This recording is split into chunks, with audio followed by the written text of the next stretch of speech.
It's a God's లా.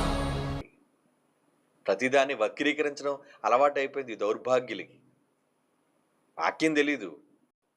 ఈరోజు సమాజానికి ఏం అర్థమైందండి?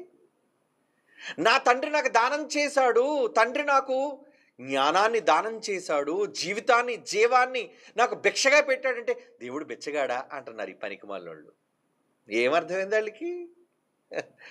వాక్యంలో ఉన్న సందర్భం జ్ఞానంతో వాళ్ళకి పని లేదు. మాటలను వక్రీకరించడం వాళ్ళకి తెలుసు, భావాలు అర్థం కాదు వాళ్ళకి. ఏమంటే దేవుడు ఏమర్థమయ్యాడు చెప్పండి వాళ్ళకి?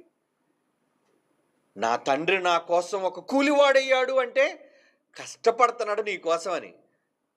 ఏమంటే మీ నాన్నని మీరు కూలోడు అనకూడదండి అంటే, అవునయ్యా కూలోడుగా పని చేస్తున్నాడు అయ్యా. ఈరోజు నేను వేసుకుంటున్న బట్ట ఆయనదే, ఈరోజు నేను తింటున్న తిండి ఆయనదే, ఈరోజు నేను చదువుతున్న పుస్తకం ఆయనదే. నీ తండ్రి కోసం నువ్వు చెబుతున్నావు, అది గొప్పగా.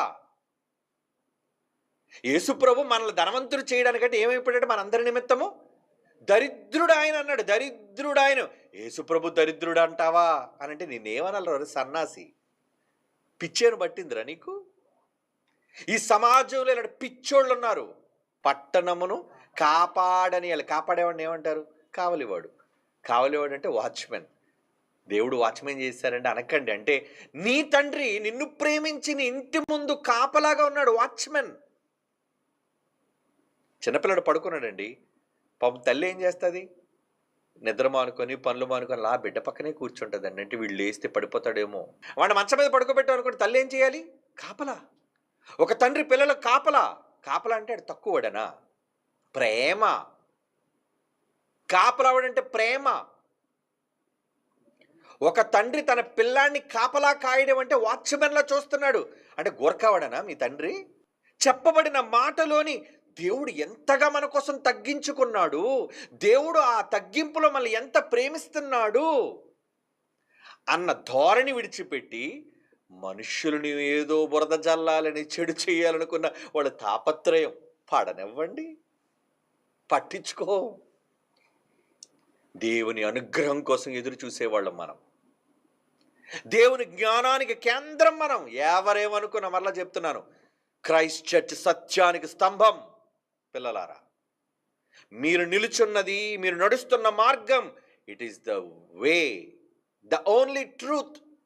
నిజంగా సత్యమైనది అది. ఎవరు చెప్పిన కల్పన కథలకు భయపడకండి. వాళ్ళు వాక్యమును వంకర టెంకరగా బోధించినా, కలిపి చెరిపి చెప్పినా వాళ్ళు చెప్పేది అబద్ధం. మీరు నేర్చుకుంటుంది బైబిల్ సత్యం. ఎందుకంటే మనం ఊహించి చెప్పం దేన్ని. ఊహాజనితమైనది కాదు మన వాక్యం. మనం చెప్పే ప్రతి మాటకు బైబిల్ బేస్. వాక్యాన్ని మనం చూపిస్తున్నాం కదా. వాక్యం లేకుండా మనం ఏం మాట్లాడం కదండి. వాళ్ళు చూడండి ఏమైనా చెప్పమంటే భాషలోకి పోతారు వాళ్ళు. వాక్యంలో ఈ ఈ ఈ మాటకు అర్థం ఏంటంటే ఇక్కడ చెప్పడం. ఏమంటాడు? ఇది తెలుగులో ఇలా ఉందగాని అంటే తెలుగులో వీడికి ప్రతికూలంగా ఉందని, తెలుగులో వీడు అనుకున్న భావం రావట్లేదని. ఏమంటాడు? మనం హిబ్రూలోనికి వెళ్ళిపోవాలండి. హిబ్రూలోకి వెళ్ళిపోతావా? హిబ్రూలో ఏముంది? హిబ్రూలోనైనా, గ్రీకులోనైనా, తెలుగులోనైనా, ఇంగ్లీష్లోనైనా భావం ముఖ్యం, సందర్భానుసారమైన జ్ఞానం ముఖ్యం.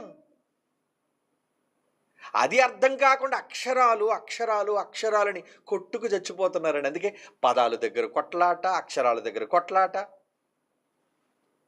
క్రైస్ట్ చర్చ్ పిల్లలారా, BOU పిల్లలారా, వీళ్ళ గలిబిలను పట్టించుకోకండి.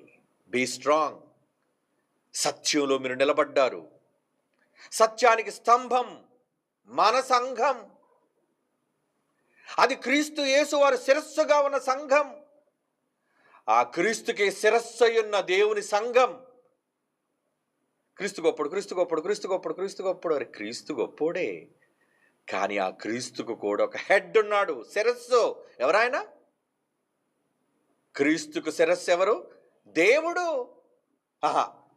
క్రీస్తుకు శిరస్సు దేవుడు కాదండి. దానికి చెప్పడు, దానికి వివరణ ఇవ్వడు, దాని గురించి మాట్లాడు. ఈరోజు జరుగుతున్న ఈ రచ్చ అంతా దేనికి? ఏమర్థమైంది వీళ్ళకి దేవుని వాక్యం? ఏమర్థమైంది దేవుని జ్ఞానం?